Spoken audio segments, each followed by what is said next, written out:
দেখ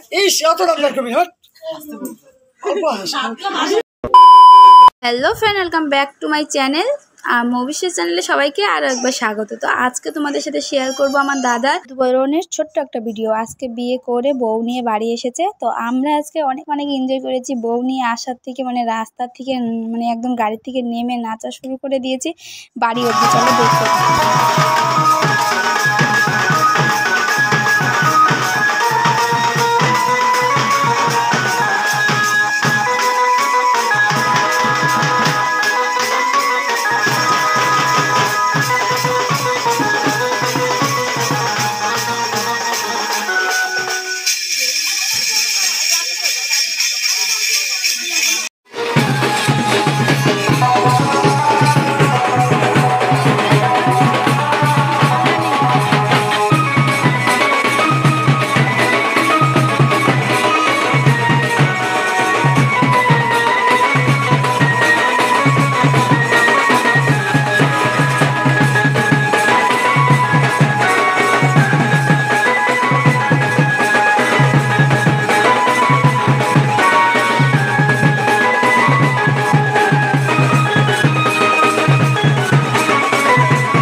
তো এখানে দাদা বৌদিকে বরণ করে ঘরে নিয়ে গেল। আর এখানে বাইরে আমরা এখনও গান একটু বন্ধ করে আবার নাচি। আর অনেকগুলো ভিডিও তোমাদের সাথে শেয়ার করতে পারলাম না, কারণ রাস্তায় যে ভিডিওগুলো করা হয়েছে এসব একটাও আমার নেই, সব ডিলিট হয়ে গিয়েছে।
বরণ করে ঢুকে পড়েছে। তারপরে বৌদি আলতা পায়ে দিয়ে ওই ঘরে ঢুকে পড়লো। আর এখানে একটু প্রদীপ ভাঙার নিয়ম থাকে, ওখানে প্রদীপ ভেঙে তো ঘরে ঢুকতে হয়। তো দাদা ভেঙে দিয়েছে, এবার বৌদিকে বলতেছিল যে এইভাবে ভাঙতে হয়। তো প্রদীপটা ভাঙতেই ছিল না, অনেক শক্ত। তারপরে দাদাকে বললো, তো দাদা মনে হয় ভাঙলো প্রদীপটা। আর আমরা বাইরেই নাচানাচি মানে সেই কিন্তু আমরা বধূবরণে সব থেকে বেশি এনজয় করেছি, মানে বউ নিয়ে আসা থেকে নিয়ে পুরো রাস্তা থেকে নাচতে নাচতে এসেছি, এত এনজয় করেছি, মানে খুব আমরা সবাই মিলে খুব মজা করেছি। বউ ভাতের দিনও আমরা এতটা মজা করি না, জল ভরতে যাওয়ার দিনও এতটা করিনি, কিন্তু যদি তোর মানে যতটা যেদিন বৌদিকে নিয়ে আমরা বাড়ি এসেছি। আর এখানে দাদাকে বলছিল, পিসি বলতেছিল যে একটু স্মাইল কর বা যে ফটো তুলবো, আর ও দাঁতগুলো বার করে। তো এখানে যে সবাই বউ দেখতে এসেছে, নতুন বউ। আর দাদা দেখো ঘরে এসেই শুয়ে পড়ছে, বলে কি শুয়ে পড়ো, কারণ নিজে অনেক মানে একদিন পরে আসলো, তো নিজের ঘরটাকে অনেক মিস করছিল ওর জন্য। তারপরে এখানে আরও অনেক কিছু নিয়ম আছে এখানে খেলার, মানে এখানে চাল দিয়ে কী খেলতে হয়, তো ওইসব দিয়ে কিছু করে নিচ্ছে, জানি না এসব কী করতে হয়। আমরা তো আমি এইসব একটু একটু করে দেখেছি। আর পুচকুর সঙ্গে বেশিটা টাইম ছিলাম পরে বাইরে থেকে আসার পর। তো এখানে আরও কী কী নিয়ম আছে এসব করে নিক। আর আজকের মতন মানে ভিডিওটা আমি এখানে শেষ করছি। আর আমি অনেক মিস করছি, মানে এই ভিডিওগুলো যদি থাকতো না সব তোমাদের সাথে শেয়ার করতাম। তো পিসির ফোনে ছিল, পিসির ফোনেই করা হয়েছিল, পিসি করেছিল ভিডিওগুলো সব, কিন্তু পিসির ফোনটাই নাই, মানে ফোনটা হারিয়ে গিয়েছে। ওর জন্য ভিডিও ক্লিপগুলো একটাও তোমাদের সাথে শেয়ার করতে পারছি না। আমি নিজেই খুব ভিডিওগুলো দেখার জন্য ইচ্ছা করছে, যে দেখতেও পারছি না যে দাদার বিয়েতে কী কী করেছিলাম। মাঝে সাঝে মনে হয় যে দেখি। তো চলো আজকের মতন এইটুকুই, দেখা হচ্ছে নেক্সট ভিডিওতে। বাই।